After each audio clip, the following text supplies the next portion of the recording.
이 시간 우리 하나님 말씀 봉독하는 시간 갖도록 하겠습니다. 우리에게 주신 말씀은 마태복음 5장의 말씀이고요. 마태복음 5장 31절에서 42절까지의 말씀입니다. 우리 함께 자리에서 일어나셔서 함께 하나님 말씀 봉독하겠습니다. 마태복음 5장 31절에서 42절까지의 말씀입니다. 31절입니다. 또 일렀으되 누구든지 아내를 버리려거든 이혼 증서를 줄 것이라 하였으나 나는 너희에게 이르노니 누구든지 음행한 이유 없이 아내를 버리면 이는 그로 간음하게 하며 또 누구든지 버림받은 여자에게 장가드는 자도 간음함이니라. 또 옛사람에게 말한 바 헛맹세를 하지 말고 내 맹세한 것을 주께 지키라 하였다는 것을 너희가 들었으나 나는 너희에게 이르노니 도무지 맹세하지 말지니 하늘로도 하지 말라 이는 하나님의 보좌임이요 땅으로도 하지 말라 이는 하나님의 발등삼이며 예루살렘으로도 하지 말라 이는 큰 임금의 성임이요 내 머리로도 하지 말라 이는 내가 한 터럭도 희고 굼게 할 수 없음이라. 오직 너희 말은 옳다 옳다 아니라 아니라 하라 이에서 지나가는 것은 악으로부터 나느니라. 또 눈은 눈으로 이는 이로 갚으라 하였다는 것을 너희가 들었으나 나는 너에게 이르노니 악한 자를 대적하지 말라. 누구든지 내 오른편 뺨을 치거든 왼편도 돌려대며 또 너를 고발하여 속옷을 가지고자 하는 자에게 겉옷까지도 가지게 하며 또 누구든지 너로 억지로 오리를 가게 하거든 그 사람과 심리를 동행하고 내게 구하는 자에게 주며 내게 꾸고자 하는 자에게 거절하지 말라. 아멘. 좋으신 아버지 하나님, 오늘도 하나님 앞에 예배합니다. 우리의 마음을 드리고 몸을 드리며 우리의 시간을 드리며 또한 우리의 물질을 하나님 앞에 드립니다. 우리의 것이 아니며 하나님의 것임을 믿음으로 고백하며 드려진 예물 가운데 하나님 기억하시고 쓰임 가운데 합당케 하시며 아버지 하나님이여 어려운 시절을 살아가는 이때에 우리 길벗기에 속한 모든 가족들 그들의 형편과 상황을 하나님이 주장하여 주시어서 어렵고 힘든 시절일지라도 믿음 가운데서 잘 견뎌내며 이겨내며 또한 하늘로부터 주어지는 위로를 맛보아 누릴 수 있는 그러한 복된 가정들 또한 모든 지체들 될 수 있도록 하나님이 특별한 은혜로 함께하여 주시옵소서.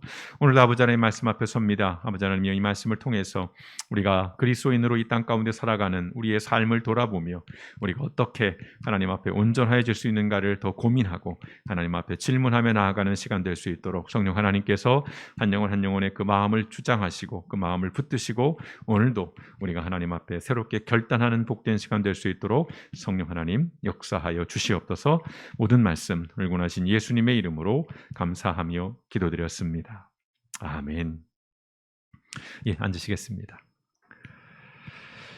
지금 우리는 예수님의 산상수훈 말씀을 계속해서 묵상을 하고 있습니다. 기억을 좀 더듬어 보시면 지난 주일부터는 우리가 마태복음 5장 17절에서 20절의 말씀을 해설하는 또는 그 말씀의 예시로서 이제 6가지의 율법에 대한 그 예수님의 재정의라고 할까요?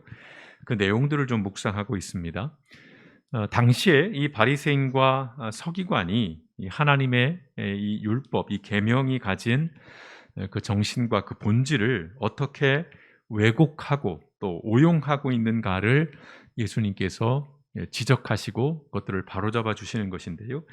특별히 마태복음 5장 18절 말씀은 지금까지도 우리 그리스도인들에게 그릇된 성경 이해와 어떤 성경 해석의 빌미를 주는 말씀입니다.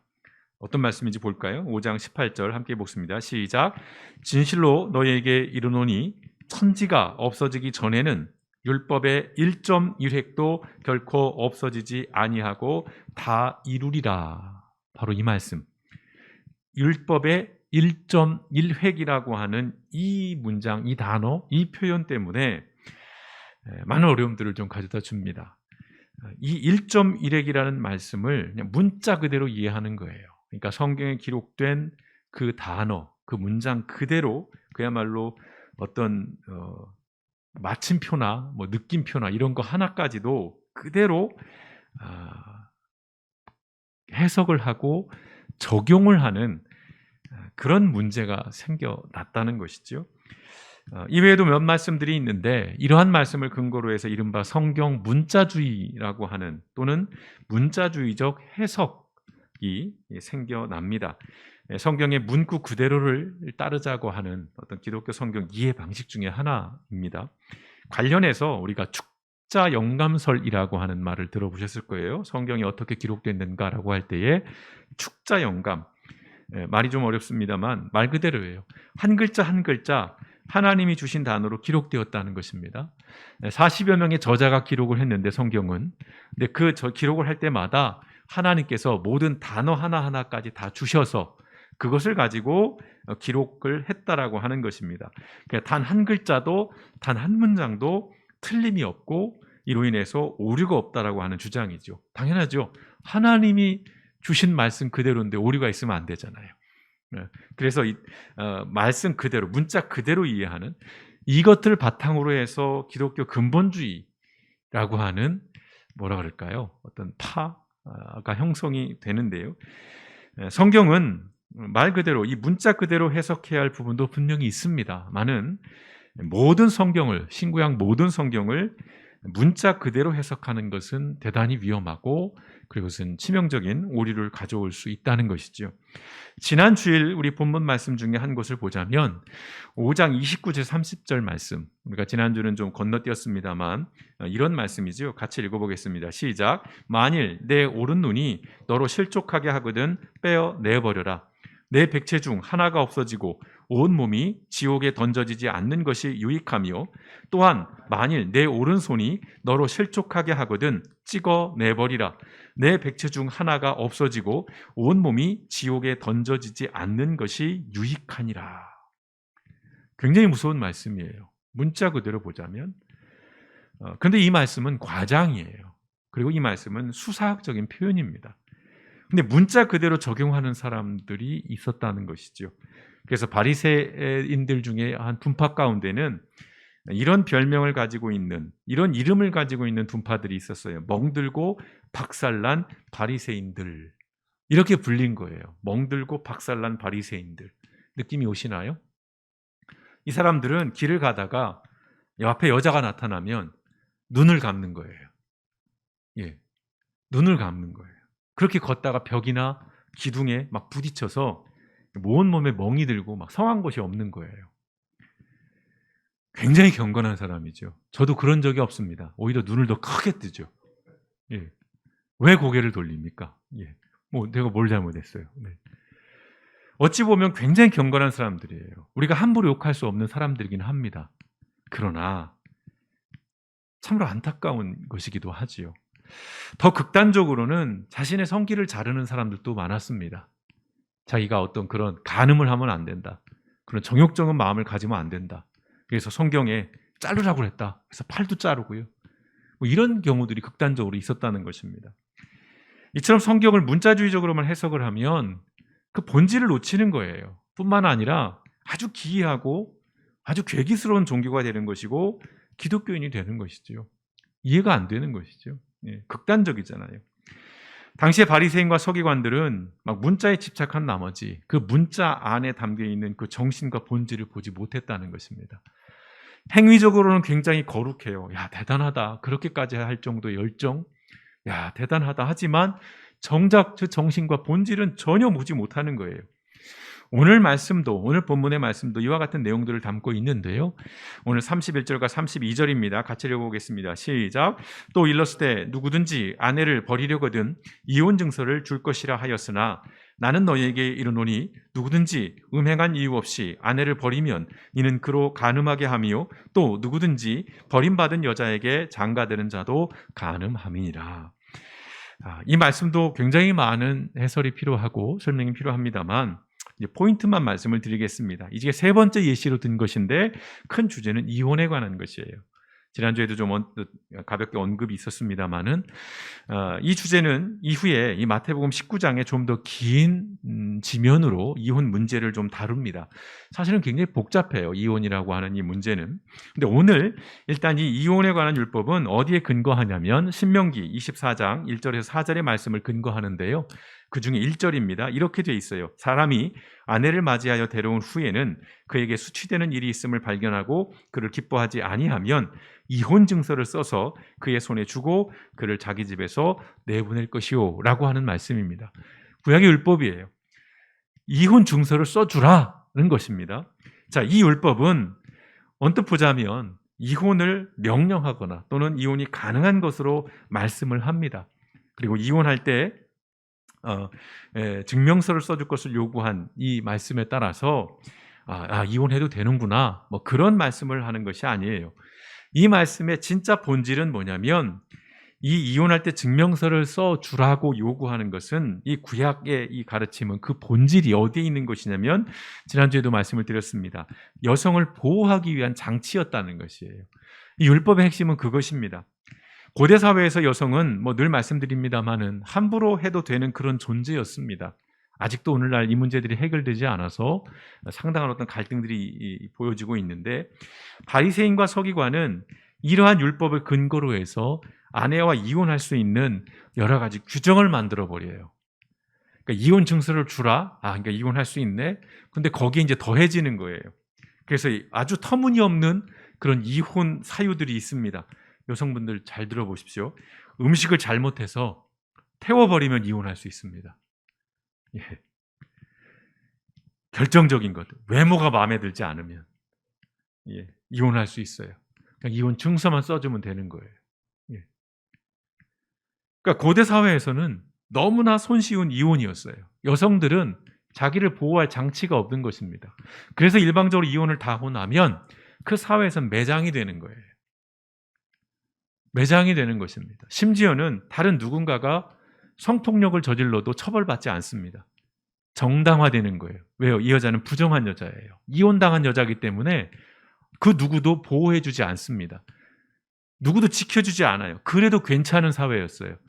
그 시대에 이혼 증서를 써주라는 것은 뭐냐면, 나는 정당하게 합법적으로 이혼을 했다라고 해서 나를 보호할 수 있게, 나를 지켜주는 증서의 역할이었다는 것이지요. 그래서 여성이 함부로 사회적으로 매장이 되거나 어떤 폭력에 무방비 상태로 노출되는 것을 막고자 한 것이에요. 이 정신, 이 율법의 본질이 핵심인 것입니다.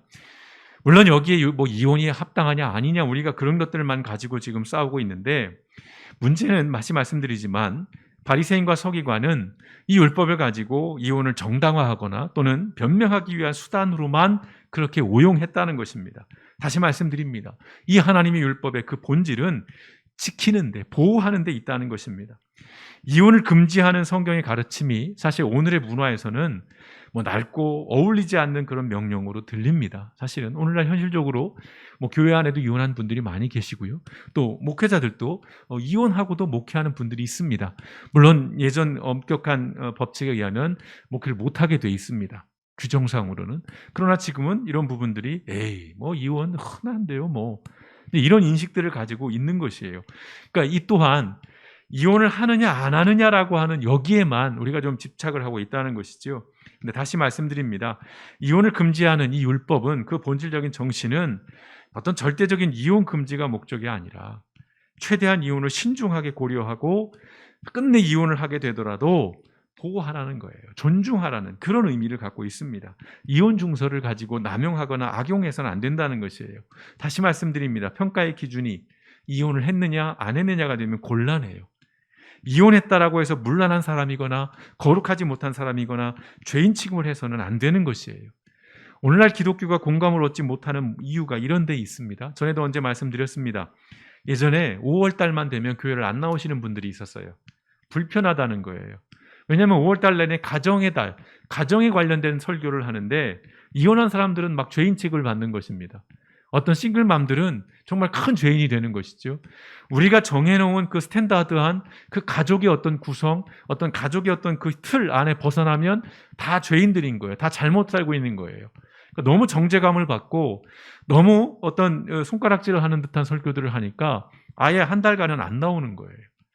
목회자들도 부담이 됩니다. 5월달 되면 뭐 가정의 달 설교를 해야 되는데 현실적으로 뭐 깨어진 가정도 너무 많고 뭐 한부모 가정들도 있고 또 가정 형태들이 다양해진 상황에서 이혼 자체를 가지고 그것을 기준으로 삼아서 사람들을 정죄하고 심지어는 남편에게 폭력을 당하고 있음에도 불구하고 성경에 이혼하면 안 된다고 했습니다. 자매님 참으셔야 합니다. 이게 상담의 전부였던 시절도 있었어요. 사실은 기괴한 것이죠. 아까 멍들고 뭐 했던 그 바리새인들 마냥 그야말로 여성이 앞에 나타난다고 눈 감고 걷는 이 어떤 와초근이 없는 일들이 오늘날 우리 교회도 참 많다는 것입니다. 물론 되게 조심스럽게 말씀을 드리는 거예요. 여기서 우리가 이혼에 대한 뭐 장황한 이야기를 드리고 싶은 것은 아니고, 이 율법을 예수님께서 재정의를 하시는 데 있어서 포인트가 무엇인지에 대해서 여러분에게 지금 말씀을 드리고 있는 것입니다. 네 번째 예시는 맹세에 관한 것이에요. 이 또한 구약에는 수많은 맹세들이 등장을 하는데 오늘 예수님께서는 맹세하지 말라고 얘기합니다. 자, 33절 보시겠습니다. 함께 있습니다. 시작. 또 옛사람에게 말한 바 헛 맹세를 하지 말고 내 맹세한 것을 주께 지키라 하였다는 것을 너희가 들었으나 나는 너희에게 이르노니 도무지 맹세하지 말지니 하늘로도 하지 말라. 이는 하나님의 보좌임이요. 라는 말씀. 자, 이 말씀은 레위기 19장 12절 말씀을 근거로 합니다. 레위기 19장의 12절 이렇게 말씀합니다. 너희는 내 이름으로 거짓 맹세함으로 내 하나님의 이름을 욕되게 하지 말라. 나는 여호와이니라. 라는 말씀. 이 말씀을 근거로 하고 있습니다. 앞서서 부당한 이혼이 인간의 완악한 마음에서 비롯된 것이라면 이 맹세는 인간의 진실하지 못함에서 비롯된 것입니다. 이 맹세의 예시는 그 본질이 뭐냐면 진실에 관한 것입니다. 진실에 관한 것. 바리새인과 서기관은 이 맹세에 관한 율법을 가지고 뭘 만들어내냐면 맹세에 대한 규칙과 규정, 단계들을 만듭니다. 하늘로 맹세하는 것은 땅으로 맹세하는 것보다 더 구속력이 있고 더 높은 차원의 맹세라고 가르쳐요. 오늘 말씀에도 보세요. 35절에 보시면 땅으로 하지 말라. 그건 하나님 발등삼이 예루살렘으로 하지 말라. 이는 큰 임금의 성입니다. 등급을 정해놓는 거예요. 예. 그래서 내가 더 이것이 진짜다, 이것이 진실하다, 이런 것을 이야기하고 싶은 것인데, 오늘 율법의 진짜 의미는 우리가 단순해요. 약속을 했다면 지켜야 하고 자신의 말에 충실한 사람이 되어야 한다는 것입니다. 굳이 하나님을 끌어붙이고 하늘 무슨 너 엄마 이름 걸고 막 이거 하지 말라는 거예요. 단순해지라는 게 진실하게만 얘기하라는 것입니다. 37절에 그래서 예수님이 이렇게 말씀하시죠. 세 번역입니다. 너희는 예할 때는 예라는 말만 하고 아니오라고 할 때는 아니오라는 말만 하여라. 이보다 지나치는 것은 악에서 나오는 것이다. 왜 그러잖아요. 혀가 길다. 예. 맹세를 한다는 행위는요, 사실은 거짓을 위장하기 위한 사기와 기만일 가능성이 많습니다. 장황해지는 것은 그만큼 무언가 숨기는 것이 있다는 거예요. 말이 길어지면 길어질수록 그 안에는 진실보다는 거짓이 많다는 것입니다. 야고보 사도도 이렇게 말씀합니다. 야고보서 5장 12절 말씀에 내 형제들아 무엇보다도 맹세하지 말지니 하늘로나 땅으로나 아무 다른 것으로도 맹세하지 말고 오직 너희가 그렇다고 생각하는 것은 그렇다 하고 아니라고 생각하는 것은 아니라 하여 정죄받음을 면하라 라고 말씀을 합니다. 우리의 진실함, 우리의 정직함을 드러내기 위해서는 많은 것이 필요하지 않다는 것입니다. 다시 말씀드립니다. 사기꾼들의 특징은 말이 화려하다는 것이에요. 언변이 대단하다는 것이에요. 거짓을 감추기 위한 그럴듯한 포장지가 너무 많다는 것입니다. 오늘 이 예수님의 재정의의 핵심은 뭐냐면 그리스도인들은 좀 더 단순해져야 한다는 것입니다. 예. 순진해지는 것과는 달라요. 단순해지라는 것입니다. 또한 그리스도인들은 진심으로 말하라는 것이에요. 꾸밈 없는 말이 필요하다는 것입니다. 진솔해야 한다는 것이에요. 이것저것 붙이지 말라는 것입니다. 있는 그대로 말하고 있는 그대로 이야기할 수 있는 그런 사람, 그런 삶을 말씀하고 있는 것입니다. 다섯 번째 예시는 정의에 대한 것인데요. 38절 말씀 같이 보실까요? 시작. 또 눈은 눈으로 이는 이로 갚으라 하였다는 것을 너희가 들었으나. 예, 우리가 잘 아는 말씀이죠. 이 말씀은 신명기, 출애굽기, 레위기 있는 말씀인데요. 레위기 말씀으로 가져와 보겠습니다. 24장 19절에서 20절 말씀인데요. 같이 읽어보겠습니다. 시작. 사람이 만일 그의 이웃에게 상해를 입혔으면 그가 행한 대로 그에게 행할 것이니 상처에는 상처로, 눈에는 눈으로, 이에는 이로 갚을지라. 남에게 상해를 입힌 그대로 그에게 그렇게 할 것이며 라고 하는 이 율법의 말씀을 인용하신 것입니다. 자, 법의 주된 요소 중 하나는 죄에 비례하는 처벌이에요. 그렇죠. 내가 죄 지은 만큼 처벌을 받는 것입니다. 물론 이것도 되게 복잡한 얘기예요. 기준을 어디다 정할 것이냐.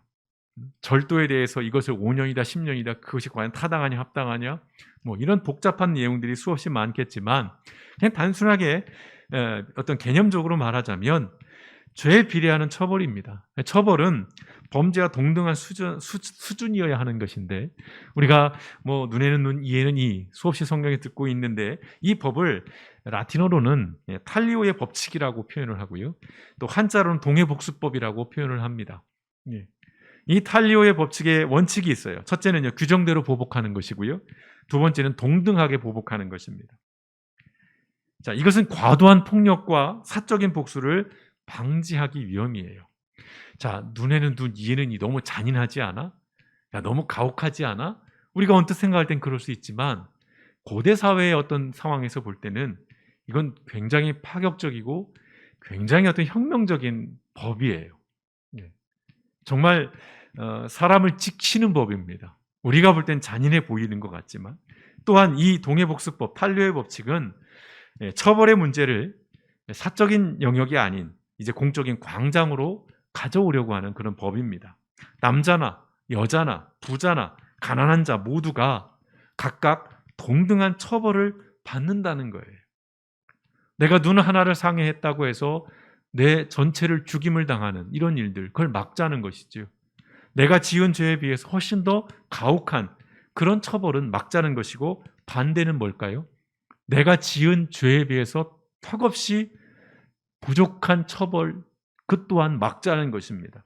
당시에 일부 그 메소포타미아 문화에서는 신분에 따라서 형벌의 등급이 있었다는 것입니다.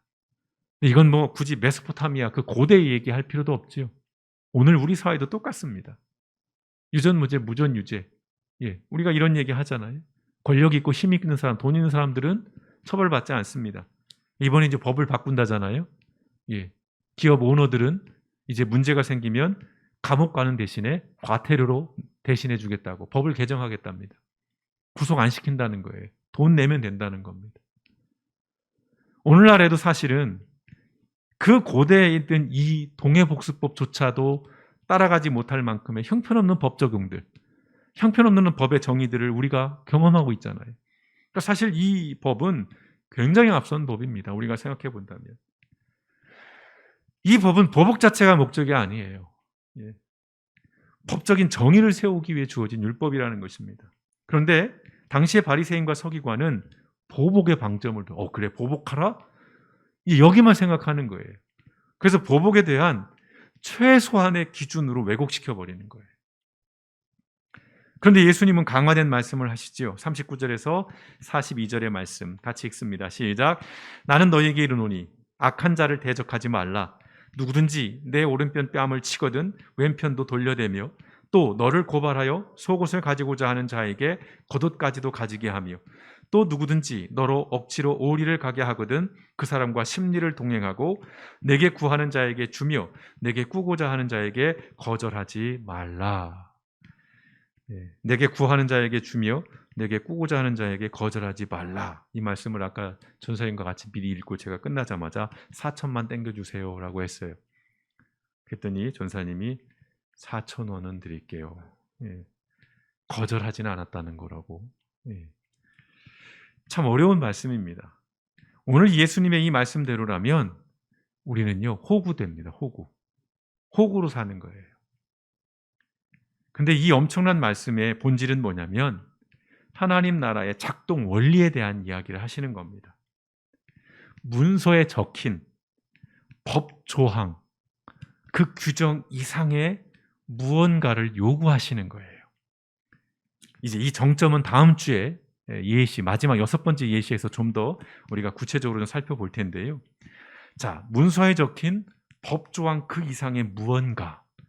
그 무언가가 뭐냐 하면 그것은 자비와 은혜라는 것입니다.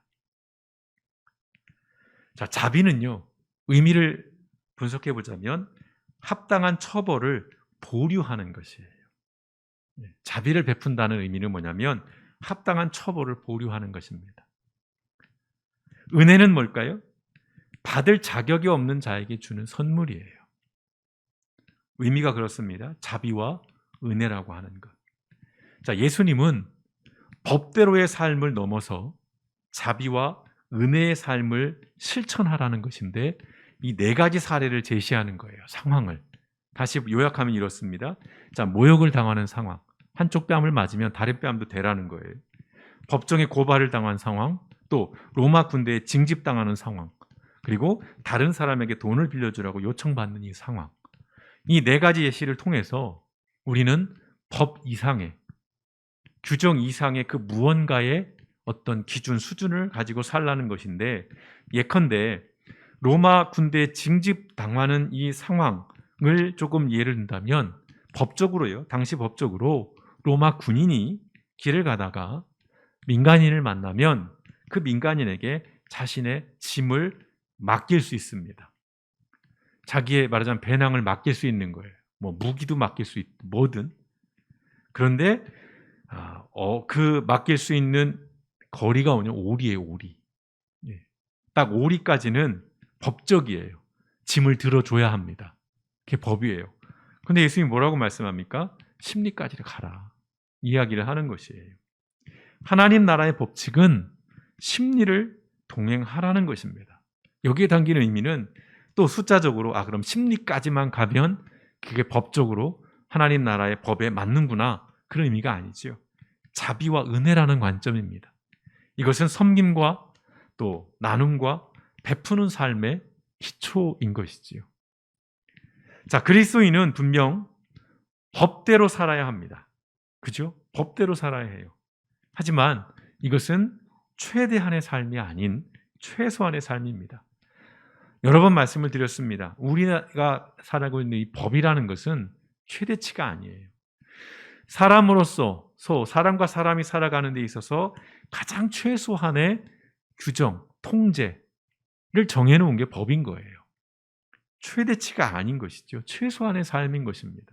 그러니까 내가 법대로 살았다고 해서 그것이 대단한 삶이거나 그것이 탁월한 삶이라고 말할 수 없다는 것입니다. 물론 오늘날의 현실에 볼 때 법대로 사는 것도 버겁습니다. 사실은 우리가 뭐 큰 살인을 저지르거나 뭐 이러지는 않을지라도 일상에서 우리는 수없이 많은 범법, 위법 행위를 하며 살아갑니다.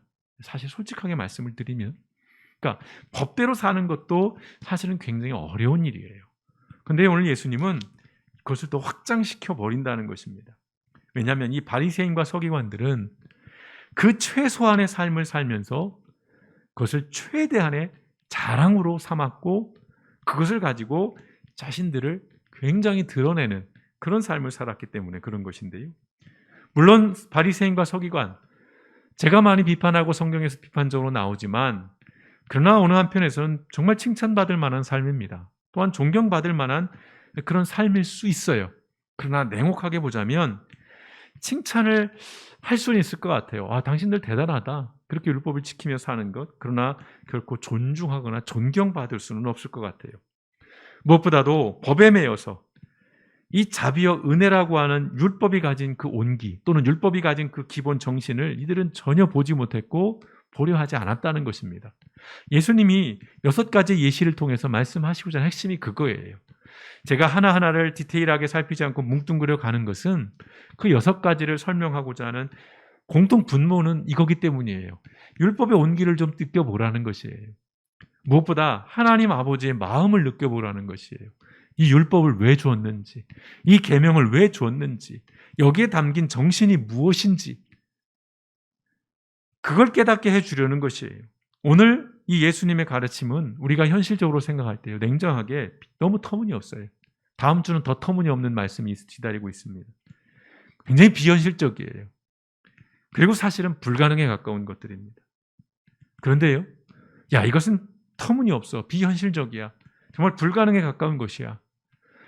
그런 마음으로 체념하거나 포기하거나 아니면 아예 마음에 두어버리지 않는다면 우린 그리스도인으로서의 자격, 그리스도인의 존재 가치가 없어지는 것이죠. 교회라고 있지만 교회로 존중받지 못할 것이고 그리스도인이라고 살아가지만 그리스도인이라고 하는 어떤 그런 가치가 전혀 없는 그런 삶일 수밖에 없다는 것입니다. 어렵습니다. 법대로 사는 것도 힘든데 그 이상의 것을 요구하시는 오늘 이 예수님의 말씀은 사실은 굉장히 버거워요. 특히 오늘날 같은 우리 시대의 문화 속에서는 정말 짜증이 날 만큼, 그리고 억울할 만큼, 왜 내가 굳이 이렇게까지, 그 법조차도 안 지키는 사람들도 훨씬 잘 먹고 잘 살고 떵떵거리고 막 존중받기도 하고 존경을 받으며 살아가는데 내가 뭐라고 굳이 난 이렇게까지 살아야 해? 사실은 그런 마음이 들 수 있어요. 그러나 그럼에도 불구하고 우리가 타협하거나 포기할 수 없는 매우 중요한 원칙은 우리는 하나님 나라의 시민이라는 것이고 우리는 그리스도인이라는 것입니다. 터무니없다, 비현실적이다, 불가능하다는 그런 생각만 하지 마시고 오늘 왜 예수님께서 우리에게 이 계명을 재정의해 주시는지 그 의도와 그 마음을 헤아려서 우리 일상의 삶에서 뭐 대단한 건 아닐지라도요, 작은 실천이 필요한 그런 시대를 지금 우리는 살아가고 있다고 생각합니다. 오늘 말씀은 이분의 말로 말을 마칩니다. 미셸 오바마, 오바마 대통령의 아내죠. 한때 저 말이 굉장히 많은 이들에게 영향력을 줬습니다. 미셸 오바마가 이런 말을 했습니다. 그들은 저급하게 가도 우리는 품위 있게 가자라는 이 말 들어보셨죠? 어려운 말입니다. 그들은 저급하게 가도 우리는 품위 있게 가자. 왜 그래야 합니까? 왜 그렇게 살아야 합니까? 이 질문에 제가 드릴 수 있는 대답은 딱 하나입니다. 예수님께서 그렇게 사셨기 때문입니다. 예수님을 닮아가고 예수님을 따라가고자 하는 그리스도인이라면 우리는 예수님의 삶을 어쨌든 따라가야 하는 것이죠. 예수님께서 그렇게 사셨기 때문에 우리도 그렇게 살아가야 한다는 것입니다. 실제로 그렇게 살아내는 것과는 별개예요. 적어도 그 삶의 방향성만큼은 포기할 수 없다는 것이고요. 적어도 주저하고 머뭇거릴 수는 있어도 아예 외면해버리고 아예 타협한 채 살아갈 수는 없다는 것입니다. 세상 사람들이 자신들의 삶의 방식대로 그렇게 저급하게 살아간다 할지라도 우리는 그리스도인으로서의 품격, 그 품위를 기억하고 어떻게든 여러분이 서 있는 그 삶의 자리에서 그리스도인다움을 잃지 않고 투쟁하며 살아갈 수 있기를 소망해 봅니다. 그것이 최소한의 우리 그리스도인들의 존재 가치이고 또 교회의 존재 이유인 것입니다. 그 최소한의 것이 안 되고 있기에 오늘날 교회들이 조롱을 당하는 대상이 되어버렸고 오늘날 그리스도인들이 불신의 대명사로 그렇게 자리매김하고 있는 것이죠. 안타까운 현실, 목회자로서 부끄럽기도 하고 저 또한 돌아봐야 할 것들이 많습니다.